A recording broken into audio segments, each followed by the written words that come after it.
بیا هم ښه راغلاست درته ملګرو الله دې وکړي چې روغ جوړه د روغتیا جامې په تن لري مننه چې تر دې مهاله پاتې شو له موږ سره نو اوس نویدالله لنګاري ته زما په دغه دوه بیتونو باندې بلنه ورکوو هغه لنګارۍ چې د لنګار په لوړ غرونو کې اوسېږي زما ژوند زما ارمانه په تا مین یم ای زما ژوند زما ارمانه او په تا مین یم قربان له تا افغانستانه په تا مین یم دا لنګار ښکلې درې مې خوښېږي اشنا دا لنګار ښکلې درې مې خوښېږي اشنا شنې د درې د شین لغمانه په تا مین یم قربان له تا افغانستانه په تا مین یم ډېره مننه کوم ژوندي اوسئ نویدالله لنګاري صاحب ته بلنه ورکوو چې خپل ښایسته شعرونه موږ سره شریک کړي وایي کله چې د عشق په دریاب ګډ شم او دا د ناروا لور بیا مسکال راکړي کله چې د عشق په دریاب ګډ شم او دا د ناروا لور بیا مسکال راکړي یو فکر مې ګډ ورشي چې زنګ ووهي او دا وایي سلام ګرانه په خیر راغلی سلامونه او مینه او راغلیو ښاغلو شاعرانو ځوانانو ټولو ته د نیکمرغه لوی اختر مبارکي وایم سروان صاحب تاسو ته ښه راغلاست وایم د سروان صاحب دغه دوه بیته زما ډېر خوښېږي او غزل یې خو ډېره به درته نه وایم همدغه دوه بیته به درته ووایم چې جوړه د الینګار درې ته لاړ شو بیا به وایي چې لغمان څومره ښایسته ده نو سروان صاحب هر کله راسې په خیر راغلی موږ د خدمت کې یو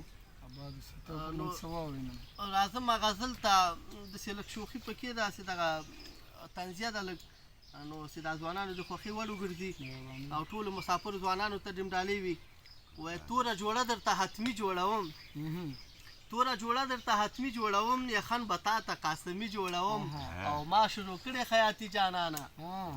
ما شروع کړې خیاطي جانانه او د سپین کاټن غاړه هندي جوړوم او سروان صاحب وایي دواړه به تور تور واسکټونه واخلو دواړه به تور تور واسکټونه واخلو هیر پیشن درته فوجي جوړوم او 400 والې سپلۍ هېرې نه کړې 400 والې سپلۍ هېرې نه کړې او زه په میله ځو قابلي جوړوم او ستا په خاطر ریاست ګمرک ته ځمه ستا په خاطر ریاست ګمرک ته ځم او فلټر اسناد درته رسمي جوړوم او زما یې زړه غواړي چې ته څه وایې زما یې زړه غواړي چې ته څه وایې ساروانه ستا سره یاري جوړوم او افغانستان د ازادۍ په ورځ به افغانستان د ازادۍ په ورځ به او صادر په کول به بیرغي جوړوم او الینګاري نوید وینا وکړله الینګاري نوید وینا وکړله او باندې برقونه به شخصي جوړوم باندې برقونه به شخصي جوړوم خدای دې وکړي چې په راتلونکي کلونو کې زموږ د افغانستان خپل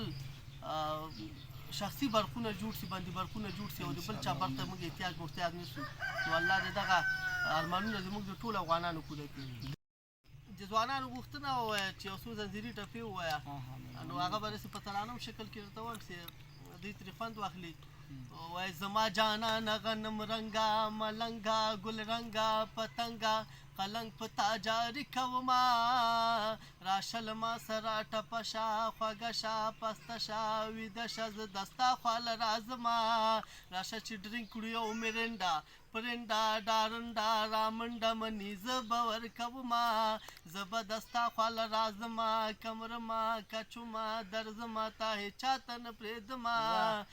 دا زه نبي دا لنګاره یم لیونه یم لغمانه یم کلمانه یم نیازه یم کا لټکه کې ژوند کړمه